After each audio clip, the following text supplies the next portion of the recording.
আহো বাতিজা আহো, দেখছো তোমার লে কত বড় ফুকনিটা রেখে দিচ্ছে, আর এইটা তোমার পাতাটা ঢুকাই দেবো। আরে মান্দা তো ফুকনি না। ওই পোকা চোদা কয় কি, ওই দেখ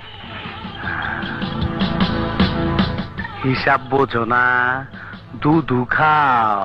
ছোটবেলা ছিলাম রাজাকা, তখনই আইনা মাটির তলে হান্দায় রাখছি।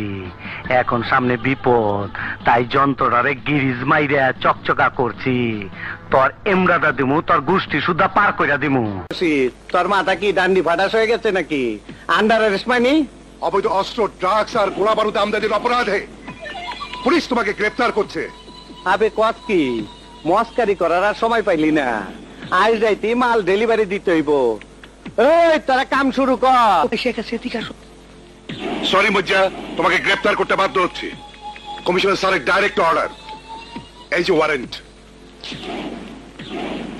দেখছ তো ওয়ারেন্টের মতন তগো ছিঁড়া ফেলামু। কমিশনার জানে না এই মইজার বিরুদ্ধে কেউ সাক্ষী দেয় না। তোমার বিরুদ্ধে সাক্ষী পাওয়া গেছে। কেঠা? তোমার পার্টনার আয়ুব চৌধুরী। আয়ব 7-8 মাটির নিচে গেল, তুই আমার কাছে বাঁচবার পারবি না। তোর আমি নকদানক শুট করে দিমু। আমারে যাইতে দে, আমি হালার জানা যা। ওই ফকুনির বাচ্চারা আমার জুতা ছিঁড়ছে কেটা, পরে আমি দেখবার আইছি। আমি তোর জুতা ছিঁড়েছি? আরে তোর তো কপাল ভালো, তুই আসিস নি, তাহলে জুতার মতো তোকেও ছিঁড়ে ফেলতাম। দেখ, আমাকে ভালো করে দেখ।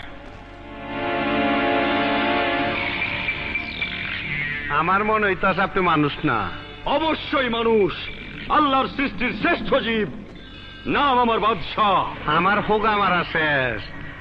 আপনার নাম যদি হয় বাদশাহ, তাহলে আমার নাম কি হওয়া উচিত? আপনার মতন ফকুনের পোলার নাম বাদশাহ বলেই তো দেশের আজ এই অবস্থা। এই দুনিয়াতে কবে আইছেন? ধরে নে, তুই যেদিন এসেছিস আমিও সেদিন এসেছি। এই এতদিন বাইচে আছে কেমনে? আমার মনে হয় অসুস্থ।